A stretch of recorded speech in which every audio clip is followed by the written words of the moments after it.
Mister और Mrs Sharma आज सुबह से ही बहुत खुश थे। उनके छोटे बेटे मनोज की बिजली विभाग में नौकरी लग गई थी। शर्मा जी के दो बेटे थे, सुरेश और मनोज। सुरेश बड़ा बेटा था और मनोज छोटा। सुरेश एक प्राइवेट कंपनी में छोटी सी नौकरी करता था और मनोज भी बिजली विभाग में कार्यरत हो गया था। सुरेश भैया क्या कर रहे हैं? अरे काम कर रहा हूँ, बताओ। घर कब तक आएंगे? शाम तक ही आ पाऊंगा।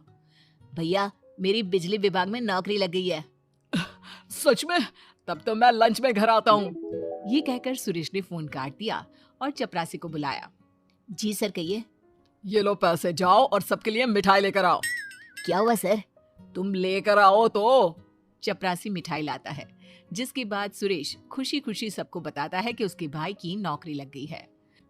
उसे अपने भाई के लिए इतना खुश देखकर सबको हैरानी होती है कि आज के जमाने में भी भाइयों के बीच ऐसा प्यार होता है क्या। शाम को घर में सब पार्टी करते हैं, एंजॉय करते हैं। आज मैं एक खुशखबरी और देना चाहती हूँ।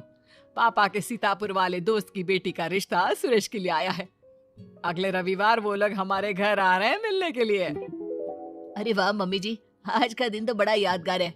मेरी नौकरी लग गई और भैया की शादी। अरे पर मैं अभी शादी के लिए तैयार नहीं हूँ। थोड़ी सी तनख्वाह और बढ़ जाए फिर शादी करा दीजिएगा। अरे भैया ऐसा ना बोलिए, मन में तो लड्डू फूट ही रहे होंगे। सब हंसते हैं। धीरे धीरे वक्त का पहिया चलता रहता है, समय आगे बढ़ता रहता है। सुरेश की शादी नंदिता से तय हो जाती है। नंदिता घर आती है। वो एक संस्कारी लड़की होने के कारण घर में सबका ध्यान रखती है। सभी लोग उससे बहुत खुश रहते हैं।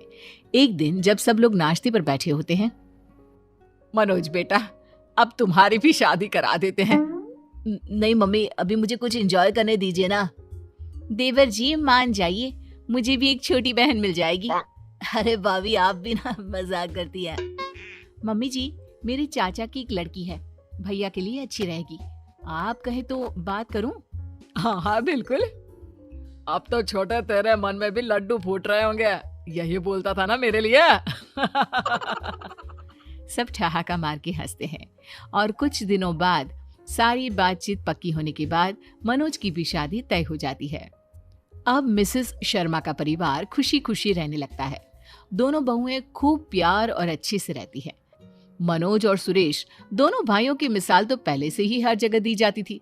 अब उन दोनों बहुओं की भी मिसाल दी जाने लगी। समय बीता और नंदिता ने एक बेटी को जन्म दिया, जिसके कुछ समय बाद ही जैसे कोई जादू हो गया और देखते ही देखते मनोज की पत्नी संध्या का व्यवहार बदलने लगा। अब वो हमेशा अपने पति की सरकारी नौकरी और पैसों का रोब दिखाकर नंदिता को नीचा दिखाने लगी, लेकिन नंदिता उसे कुछ नहीं बोलती थी। नंदिता की बेटी धीरे धीरे बड़ी होने लगी थी। एक दिन उसने खेलते हुए दीवार पर ग्लास मार दिया।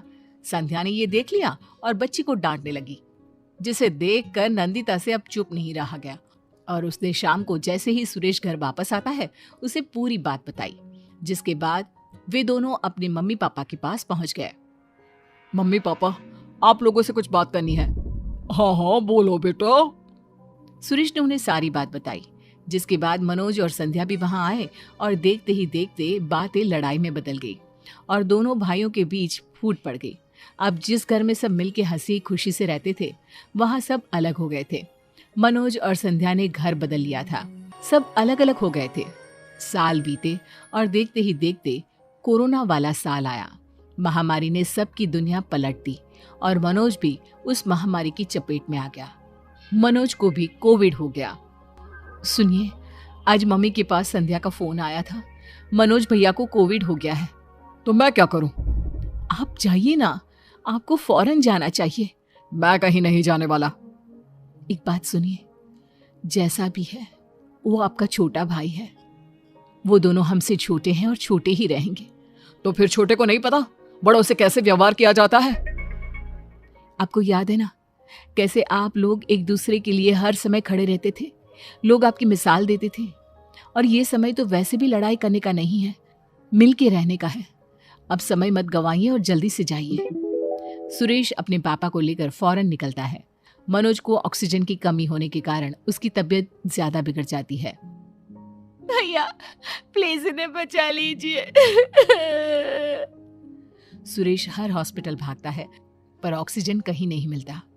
पापा, कहीं ऑक्सीजन नहीं मिल रहा, और जहाँ कुछ मिल रहा है वो मुंह खोलकर पैसा मांग रहे हैं। देखो बेटा, जैसा तुम्हें ठीक लगे। अब सुरेश आगे कुछ सोचे बिना बस हर जगह बात करने लगता है और पैसे भर के ऑक्सीजन का इंतजाम भी कर लेता है।